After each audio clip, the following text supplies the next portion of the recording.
Assalamualaikum warahmatullahi wabarakatuh.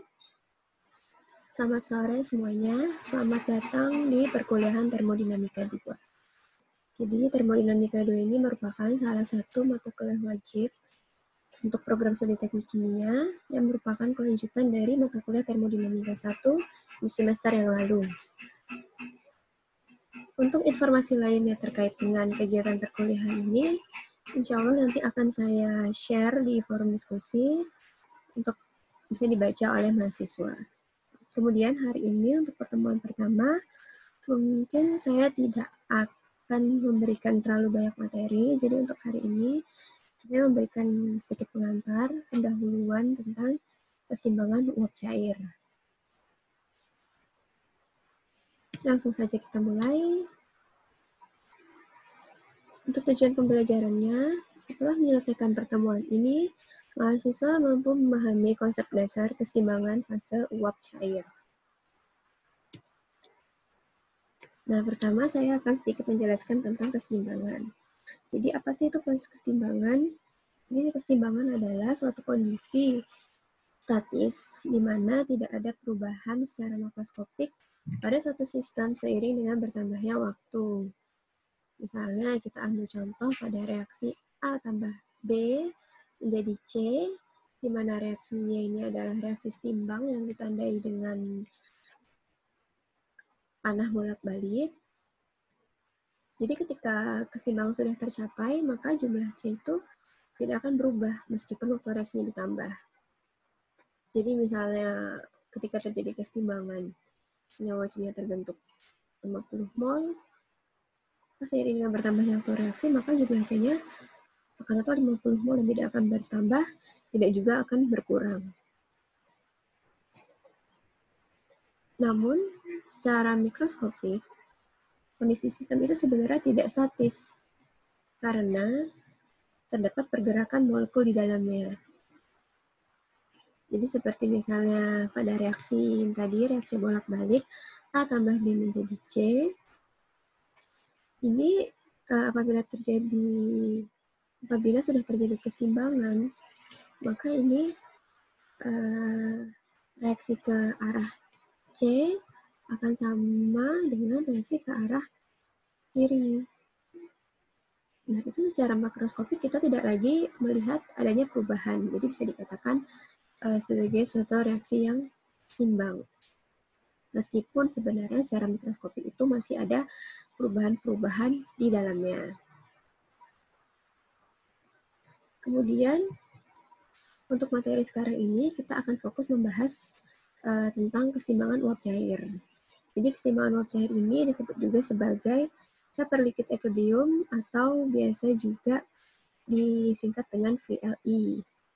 Jadi, keseimbangan uap cair itu merupakan kondisi di mana cairan dan gas berada pada keseimbangan antara satu dengan yang lainnya. Atau bisa juga didefinisikan sebagai kondisi di mana kecepatan evaporasinya akan sama dengan kecepatan kondensasi. Nah, untuk aplikasinya sendiri, keseimbangan uap cair ini banyak digunakan pada proses pemisahan. Pertama, yang banyak digunakan itu ada proses pemisahan menggunakan kolom distilasi. Nanti mungkin untuk lebih jelasnya akan saya berikan di pertemuan-pertemuan berikutnya. Nah, berbicara tentang keseimbangan uap cair, tentunya kita juga akan berbicara banyak tentang komposisi suatu senyawa. Baik itu komposisi di fase cair maupun di fase gas. Nah, komposisi ini bisa dinyatakan dalam bentuk fraksi massa, fraksi mol, konsentrasi molar, atau massa molar campuran. Jadi untuk fraksi massa itu adalah rasio massa suatu senyawa tertentu dalam campuran terhadap massa total campurannya. Jadi di sini dilambangkan dengan XI sama dengan MI per M. Jadi M di bagian penyebut ini merupakan massa total campuran, sementara MI ini merupakan massa senyawa dalam campuran. Kemudian di sebelahnya ada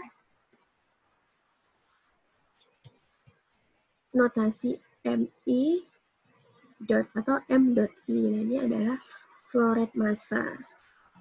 Kemudian untuk yang kedua ada fraksi mol. Jadi komposisi itu bisa juga dinyatakan dalam fraksi mol. Dimana untuk definisinya fraksi mol itu adalah rasio jumlah mol senyawa tertentu dalam campuran terhadap jumlah mol total campuran. Jadi jika tadi fraksi massa itu kita berbicara tentang massa, jadi fraksi mol kita berbicara tentang mol, dimana untuk persamaannya juga sama, yaitu Ni, N di sini adalah mol, Ni ini adalah mol satu senyawa tertentu dibagi dengan N.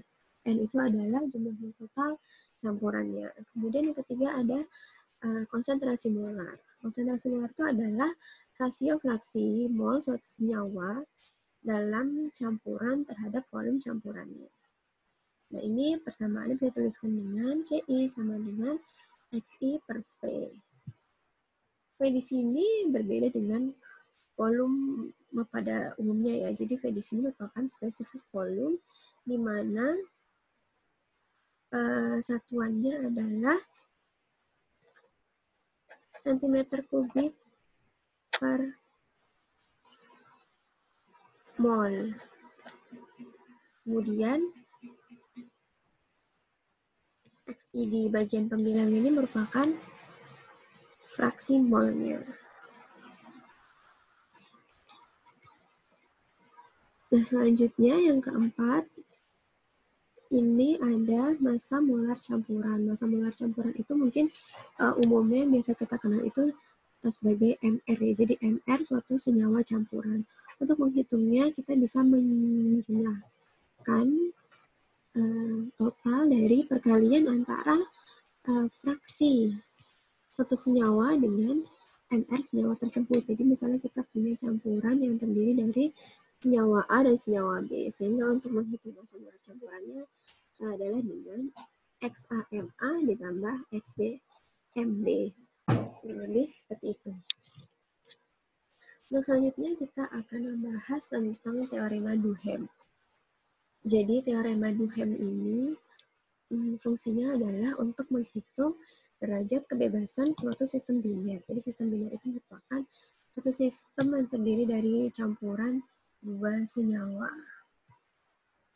Nah, teorema ini diaplikasikan untuk sistem tertutup pada kondisi keseimbangan. Nah, apabila di mata kuliah sebelumnya di termodinamika 1, kita pernah sedikit membahas tentang phase rule, di mana persamaan umumnya ada F sama dengan 2 minus V plus N, di mana P-nya ini adalah jumlah fasenya dan N ini adalah jumlah senyawanya. Kemudian dari persamaan dasar ini dimodifikasi oleh Duhem sehingga diperoleh persamaan baru yang lebih spesifik untuk suatu sistem biner. Mana F itu sama dengan 2 ditambah N kali P minus P dikali N. Dan hasilnya adalah 2. Di mana 2 ini menunjukkan jumlah variabel bebasnya. Jadi 2 itu menunjukkan jumlah variabel yang dapat diubah-ubah. Jadi misalnya ketika kita akan menggambar suatu diagram hubungan antara fraksi mol dengan temperatur pada tekanan tertentu. Jadi di sini tekanannya sudah ditentukan, sementara untuk fraksi mol dan temperaturnya bisa berubah-ubah. Dan nah yang ini maksudnya adalah dua variabel bebas itu T dan X itu untuk senyawa biner atau suatu sistem biner.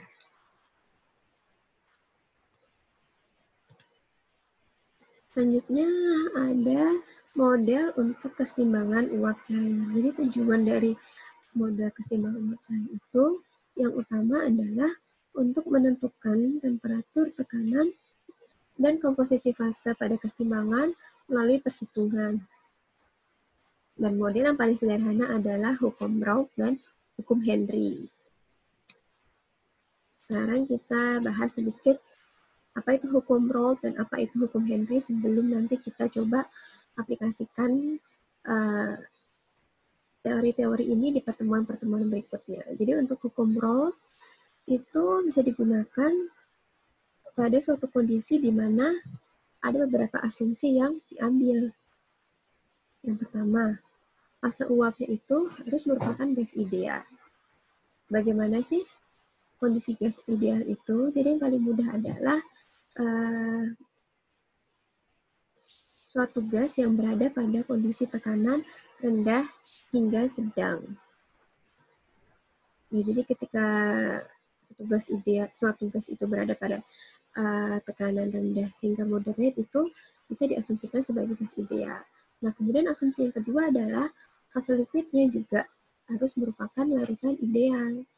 Nah, syarat untuk larutan ideal ini adalah sistemnya itu secara kimia itu hampir sama. Jadi misalnya bisa dilihat dari massa molekul relatifnya atau MR.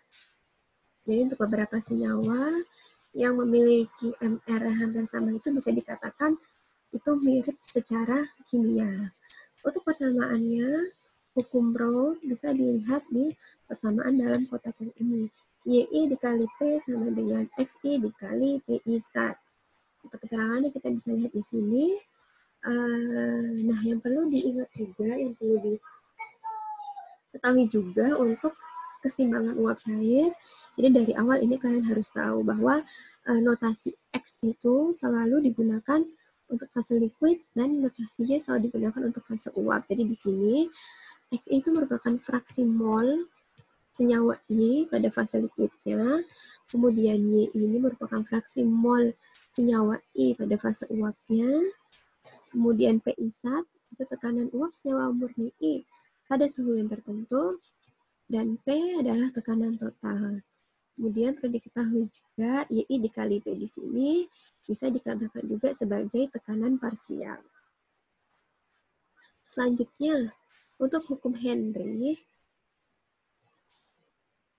untuk asumsinya ini sebenarnya kurang lebih tidak terlalu berbeda jauh dengan hukum Rolle ya. Jadi untuk hukum Henry ini diaplikasikan juga untuk tekanan yang relatif rendah, di mana fase uap tersebut diasumsikan sebagai gas ideal.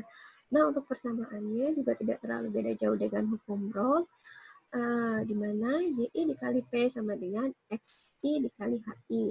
Nah, HI di sini adalah konstanta Henry. Nah, untuk konstanta Henry itu ditentukan secara eksperimen. Nanti di slide berikutnya akan saya berikan sedikit contoh. Saya ambil dari Smith-Vaness untuk konstanta Henry. Kemudian untuk pembahasan lebih lanjutnya, sebenarnya ini masih banyak ya, tapi dasarnya ini berawal dari hukum Rolle dan juga hukum Henry. Seperti misalnya dari hukum Rolle ini nanti kita akan ada perhitungan tentang dew point, bubble point, kemudian juga ada modified Rolle's law, gitu. Jadi hukum Rolle yang dimodifikasi nanti itu juga ada perhitungannya. Kemudian juga nanti ada perhitungan flash calculation. Nanti untuk lebih jelasnya akan saya jelaskan di pertemuan-pertemuan berikutnya. Nah, ini seperti yang saya sudah sampaikan tadi, di sini ada beberapa contoh konstanta Henry untuk gas yang terlarut dalam air pada suhu 25 derajat Celcius. Nah, ini datanya, contoh-contoh datanya ini saya ambil dari Smith-Vaness. Jadi mungkin untuk gambaran saja, sebelum nanti kita masuk ke pertemuan-pertemuan berikutnya, membahas yang lebih dalam lagi, membahas contoh-contoh soalnya, dan perhitungan-perhitungan lainnya. Jadi untuk pertemuan hari ini, saya hanya memberikan teori-teori pengantar saja untuk masuk ke pertemuan berikut-berikutnya. Jadi ya meskipun materi cukup singkat, mudah-mudahan bisa dipahami, bisa diterima, dan kalau misalnya ada pertanyaan, silakan disampaikan dalam forum diskusi.